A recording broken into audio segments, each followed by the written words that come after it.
Assalamualaikum warahmatullahi wabarakatuh. Kami dari kelompok 6 akan mempraktikkan tentang dinamika gerak lurus, yaitu gerak lurus pada kendaraan berjalan, yakni pada mobil.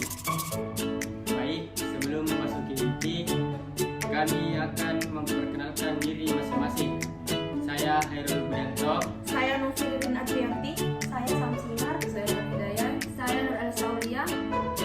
Baiklah, teman saya akan menjelaskan apa itu dinamika gerak lurus. Baiklah, dinamika gerak lurus adalah bagian dari ilmu fisika yang mempelajari tentang gerak suatu benda dan mempertimbangkan penyebabnya. Penyebab dari suatu gerak benda disebut dengan gaya, dan besaran ini telah terangkum dalam suatu konsep yang memenuhi hukum Newton, baik itu hukum Newton 1, 2, dan 3.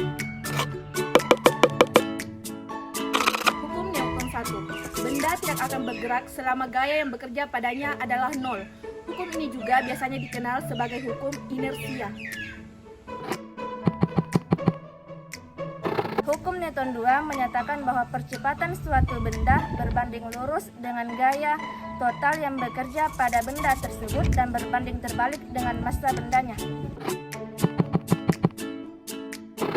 Hukum Newton 3 adalah setiap aksi akan menimbulkan reaksi yang sebanding.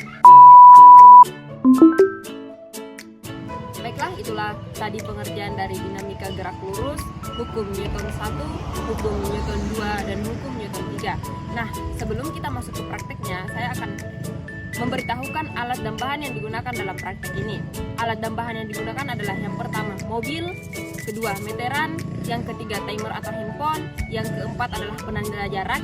Yang kami gunakan penanda jaraknya adalah kertas. Nah, marilah kita masuk ke prakteknya.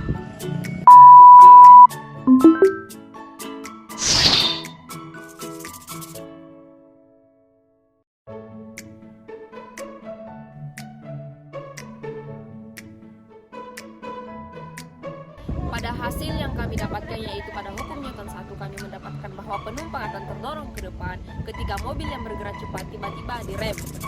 Hal ini cenderung terjadi karena penumpang mempertahankan keadaan gerak lurus beraturan atau gerak konstan yang terjadi pada mobil sebelum direm.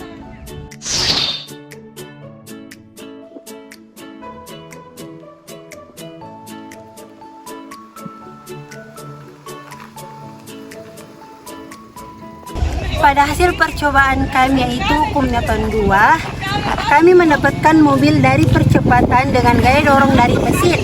Semakin besar gaya dorong, semakin besar mobil melaju, yang dimana jarak 5 meter, 10 meter, dan 15 meter.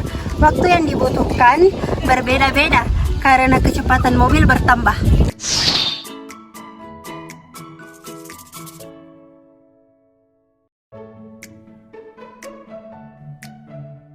Pada hasil percobaan kami, yaitu hukum Newton 3, kami mendapatkan hasil di mana saat mendorong mobil maka ada reaksi dan aksi. Aksinya adalah gaya yang diberikan pada mobil, yaitu dorongan yang dilakukan pada mobil.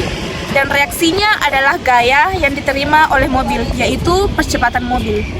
Itulah hasil praktikum dan percobaan yang kami lakukan, yaitu dinamika gerak lurus pada mobil dalam konsep hukum Newton 1, hukum Newton 2, dan hukum Newton 3. Mohon maaf jika masih banyak kekurangan, dan terima kasih telah menyaksikan. Kami dari kelompok 6 izin pamit. Assalamualaikum warahmatullahi wabarakatuh.